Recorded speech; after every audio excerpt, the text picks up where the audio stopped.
Hi hello everyone.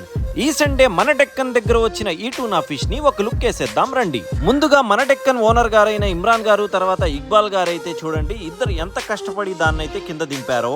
ఇక ఏ మాత్రం ఆలస్యం చేయకుండా దీనిని అయితే అన్బాక్సింగ్ చేసేసారు. చూడండి ఫిష్ అయితే ఎంత ఫ్రెష్ గా ఉందో. ప్రతి ఆదివారం ఈ టూనా ఫిష్ ని అయితేనండి చికెన్ మటన్ లాగా కట్ చేసి కేజీల్లో అయితే సేల్ చేసేస్తారు.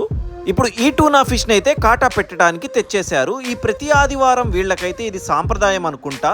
దీని తోకనైతే కట్ చేసేసి ఇలా సెంటర్లో అయితే పెడతారు. ఈ టూనా ఫిష్ ని కట్ చేసిన తర్వాత దీని మీటిని అయితే చూడండి ఎంత ఫ్రెష్ గా ఉందో, మటన్ లాగే ఉంది. ఇక ఎందుకు ఆలస్యం, మీకు కూడా ఇటువంటి సీ ఫుడ్ తో పాటు live fishes and tuna fish కావాలి అంటే మన డెక్కన్ కి విజిట్ చేయండి. ఇక మన డెక్కన్ ఎక్కడ అనుకుంటున్నారా? మన లొకేషన్ వచ్చేసి పొన్నూరు రోడ్ లో ఉన్నటువంటి ఆంధ్ర ముస్లిం కాలేజ్ ఆపోజిట్ లోనే ఉంటుంది డెక్కన్ లైవ్ ఫిష్.